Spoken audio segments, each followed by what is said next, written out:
Hello once again, it's Matthew here from Matthew North Music. As ever, thank you for watching my latest video. And always remember, if you like this kind of stuff, anything about music or electronics or records or whatever, please hit the subscribe button. It doesn't cost you anything, absolutely free. And if you hit the little bell icon as well, then you'll be notified as and when there'll be a new video released. Now, today I'm going to do a little bit more with the OPUS II PCXT computer. Now, you may be wondering why I'm still using a normal sort of TV type monitor with this and why I haven't got this plugged into a proper video monitor. Well, it has a CGA graphics card inside it, and though you can make a CGA to SCART adapter lead, I haven't got around to making it yet, so I'm just using the composite out of the graphics card into this monitor. Now, the composite out is NTSC, and this is a dual standards monitor, so it works fine as it did on the other machine. The only snag is you don't really get colour out of it, and I think that's because these type of computers, they will only do colour in 40 columns mode, and when I'm running certain software it uses more than that, so it just puts everything out that's black and white. But we have had a little bit of progress with this machine, and I'm going to switch it on first and just show you a couple of things. Well, we're just booting up as we always do, and you know, it is like watching paint dry, watching this machine boot up. However, if we zoom in a little bit on the monitor, we'll just keep an eye on what's going on, because I've done a few little tweaks to what's on the computer before. Now, last time we looked at this, I had a 3.5-inch disk drive which was plugged in via a cable loose. With that, I was able to format a compact flash card, transfer the operating system across, and it all kind of worked. Now here we are, we're starting to boot and we're going into MS-DOS, but then we're going to see a few other things pop up on the screen any second, and it says there Microsoft mouse not found. That's because I've loaded in the mouse driver for this machine.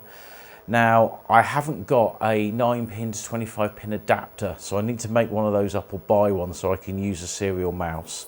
But I've got the driver in there anyway.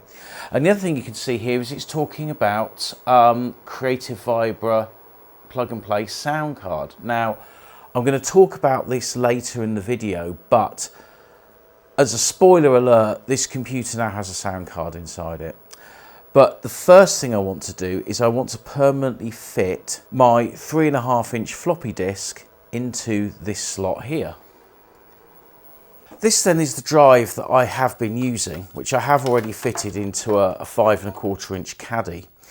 And what I did was I had it plugged into the standard floppy disk controller cable, where it's got the twist here on these wires to make it drive A. And then I used the drive B connector here to plug it into the controller board, because on the other end we have one of these. This connector here then on the edge, this is a card style connector that goes and feeds the two floppy drives. Now they all have these same card edge connector plugs on. And what I wanted to do is I need to think of a way of converting this to have a box connector for a 3.5-inch disc. Now, I had several trains of thought. Do I just make up a new cable with new connectors? Do I cannibalize old cables? Or do I think of something else? And I thought about this for a little while, and I've come up with an idea. However, there was one thing that's surprised me in recent times. And that's these things, the sort of the humble floppy disk cable. Now, I couldn't tell you how many of those I've thrown in the bin over the years, but it's probably been hundreds. Always you'd find in boxes of old cables, loads of old floppy disk controller cables, and you never kept them because you had no need for them, particularly in the last 10 or 15 years where nobody's really been using floppy disks until the whole retro computing thing became a thing. But I was looking up one of these on eBay because I thought, well, if I get another one, a spare one for like £1 or something, what I'll do is I'll just chop that connector off and I'll put a card edge connector on, and then we've got our cable. But this is the thing, these things are selling for like £10 or £15 now. They're actually getting quite rare. And the reason they're getting quite rare is the card edge connectors, because they're harder to get hold of.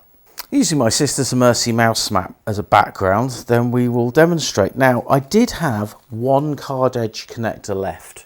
I don't know where this came from. I think this probably came from a collection of parts that I bought a few years ago. And it's even got a little spacer in there to put in the gap if you require. But I wasn't 100% sure if that would fit, and also it's the only one I had. So if I messed it up, then that would be a problem. Now, as I said, these card edge connectors are really hard to find, but I was able to buy 10 of them on eBay the other day. Randomly, only one seller had them, and they were reasonably priced. They were £1.50 each. So I've got some card edge connectors. I also have some box connectors that can be crimped onto a cable, and I've got some 40-way cable. So I can actually make, using this, an adapter that will just go from a card edge to a box connector. And the only tools I will need will be a pair of scissors to cut the cable and my crimping tool. First thing I'm going to do is to cut off a bit of cable. Now, I don't need very much because it is just going to be an adapter, but as I've got plenty, I might just cut off a little strip. So maybe, say that amount. Now the next thing is I need to crimp on one of these. Now we need to keep the, we need to look at the connector. Now it does have, oh, this one does actually have the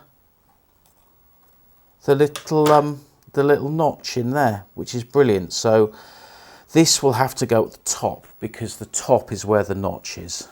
And I actually just went and double checked that. So there's our notch at the top, and we want the red stripe to be at the top. So if we pull this out a little bit and pop that in, and it won't quite go in. Let's see if we can just pull that open a little bit more.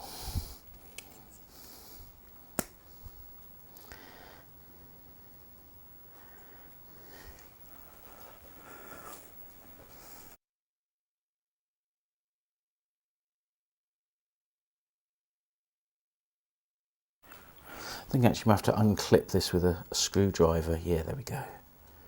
Because it's just pushed it a little bit too far. So there's our connector. And let's find our little tab. There it is. There's the tab at the top. And so we pop in our wire like so, making sure it's completely straight, because what we don't want is for it to go at a funny angle. I think that's about right.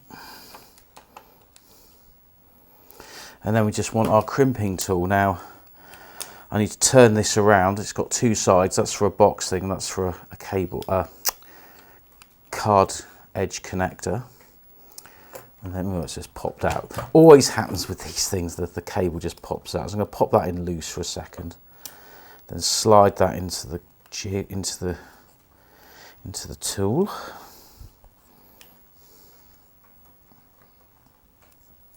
But mainly just to push that down slightly by hand first. Not very much, just a little bit, just so I can get it into the jig. There we go. So there's our cable in the connector, and I'm making sure that is as straight as it can be. And then we give it a little squeeze like this. And that's it, that's our connector there. It's a little bit rough on the outside. I might just see if I can just trim that, or I might use some cutters. Yes, that'll do. That's okay. I might get some wire cutters and just trim that properly in a minute. Now we need to put our box connector on the other end. Now again, we need to have the red wire at the top. Now this one's got a little notch in the bottom here, as you get on disk drives.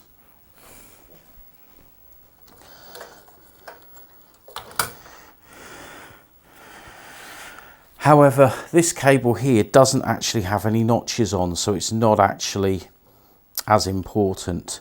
But I'm pretty sure that the notch is normally on the bottom of the cable, and that would mean the red stripe would be on the left, because that's standing for pin 1.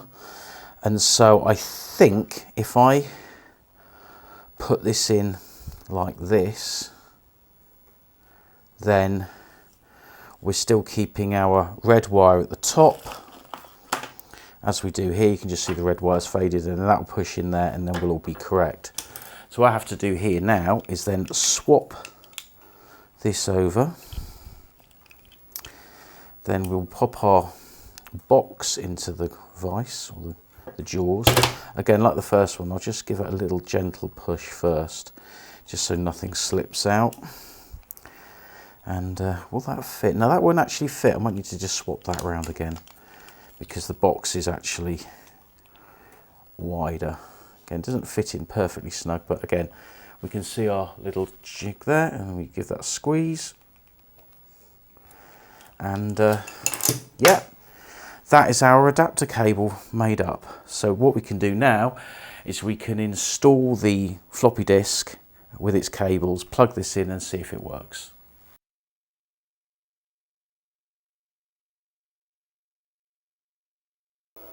But yeah, that's now booting. So I'm going to go and get a 5¼ inch disc, and we'll just check that drive works.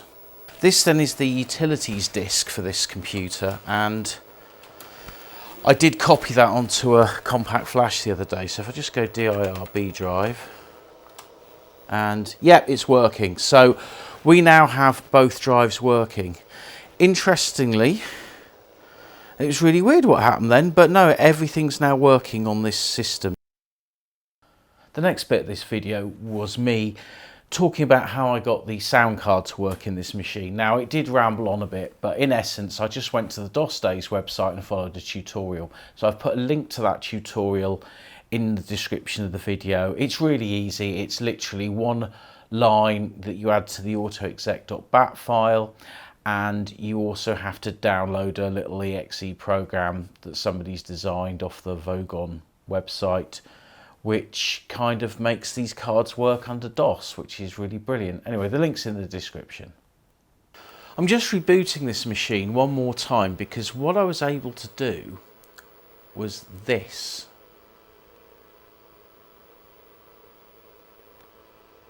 You may be able to see it's booting in a slightly different way, and it's loading up a RAM disk and a few other things. That's because I was able to make a DOS 3.2 setup on this machine. Now, how I did that was I used my DOS 6.2 floppy to F-disk the card to blank it, because it was, you know, erase the card. I then used the original DOS disk on 5¼ inch, which if you hit the B as it's booting, it will boot from the B drive, and effectively it swaps the two drives around, so the B drive becomes the A drive. I was then able to copy across all the other bits and bobs that came with this machine, which is the utilities, GW Basic and all that sort of stuff. And I've now got a DOS 3.2 card with everything on it that came with the machine, and I copied across config sys, and that put things like this RAM disk, set this RAM disk up in here. Now, in of all places, if I go into GW Basic, I think in here we've got the keyboard. So if I type in KEYBUK, then things like the pound sign is in the right place, the dollar sign is in the right place, backspace is in the right place, etc. So if I then edit an autoexec.bat file and stick that keyboard UK in, then we'll have the correct keyboard layout for this machine, which is really useful, because it's the one thing I can't get to work using DOS 6.2. The machine doesn't like it for some reason, but under DOS 3.2 it likes it fine.